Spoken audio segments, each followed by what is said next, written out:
Hi guys, welcome to another episode of Yoga Break It Down. I'm Yoga Suze.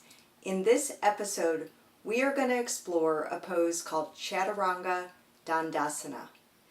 Chaturanga, chatur means four, and anga means limb. So you have your four limbs where the two palms and the two sets of toes are interacting with the floor to help support you. Chaturanga.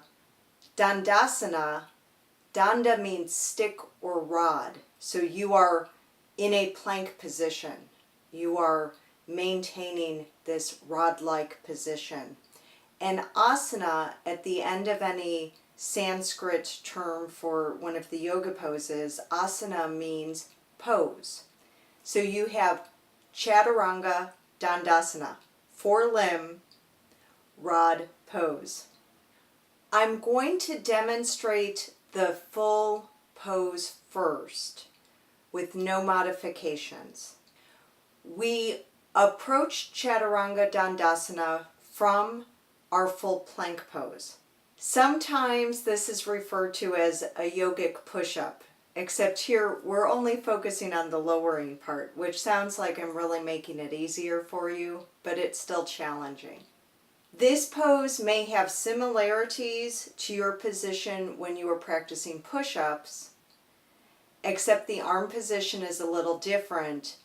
But once you master the arm position, it provides a great deal of support. We start in this pose from our traditional full plank pose. Then you start to bend the elbows. As you're getting used to this, the arms are going to shake and the elbows are going to tend to want to come out to the side. But for this pose, we need to roll the shoulders back, bring the elbows in, and think of your upper arms gluing to the side of your torso, your upper arms gluing back against your ribs. So you really need this arm fully against your torso, each of the arms fully against your torso for this support. As the elbows bend and you're lowering, your mind's eye also needs to pay attention to the heels. We want the heels to be extending back as you're simultaneously lengthening up through the legs, up through the spine, out through the top of the head to maintain this stick or rod-like position. We have to be aware of the abs, we have to be aware of the hips, because when we have weaker abs, the hips tend to sink down and you create a bow-like position. So this would be something that you may have struggled with in working on the plank pose previously. So as you're lowering, extending out in your two directions through the heel, through the head, sensing with your mind's eye where the hips are and keeping them at that mid-level. And we are trying to lower like this to the floor as we're first learning to practice this. And then, as you can see in one of my examples, once we get comfortable with this unusual arm position and feel the support from that, the end goal is to hover the torso maybe an inch over the floor in this stick-like position. This pose will not work if the elbows go out to the side. You will start to bow with the chest sinking down, a lot of discomfort in between the shoulder blades, and you won't be able to maintain your alignment of the staff-like position. So if in watching this, you tried this, maybe you have never tried it before, and you found that you plopped, that is completely normal. This pose takes a lot of practice. So now we're going to explore a way of practicing. We can do this by lowering the knees to the floor. So coming from your full plank position, which you only need to maintain briefly. So we may come into our downward dog, adjust into our full plank, then immediately drop the knees straight down. The challenge with this modification is since we have the support of the knees on the floor and we need to get our chest to the floor, it can be easy to want to roll, sort of like you're doing a worm. but we want to maintain that stick or rod-like position from the knees now up through the shoulders, really practicing this new arm position for support, and slowly lower down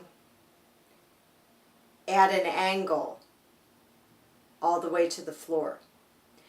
So I think often this one takes a little bit more mindfulness actually. So in this modification, you really need to watch those hips. So it's the hips that tend to want to sink down. The shoulders and arms are being weakened. The shoulders are way up here and you feel the torso dropping down and you're starting to bow. You're starting to sink into that worm-like roll. So really focus on keeping the hips in line with the line from the knee to the shoulders, getting those shoulders back and down, getting the arms, getting the upper arms glued against your rib cage as you lower down. For those of you who have concerns about bearing weight on your wrists, I would have the same recommendation for an alternative to plank and an alternative to Dandasana, which is the dolphin plank that we previously explored in another episode, and I am also demonstrating here. Dolphin plank is a position where we're on our forearms, and you can choose to keep the forearms parallel to each other, palms down. I tend to interlace my hands, and in either of these variations, you would have the elbows shoulder distance apart, so they would end up underneath your shoulder. In this pose, you wouldn't be exploring the lowering as we do in the Chaturanga Dandasana.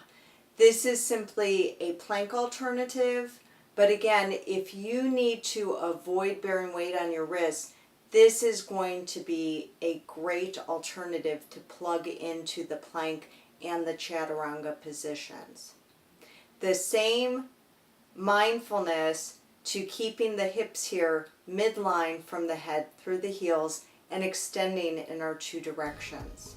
Thank you for joining me for this episode of Yoga Break It Down. Please remember to hit the subscribe button and share this video with friends. Remember that every body needs yoga. So that means Paul Gilmartin needs yoga, motor vehicle assemblers need yoga, hotel managers need yoga, and you especially, baby, you need some yoga too. So I really hope you join me next time on Yoga Break It Down. Bye-bye.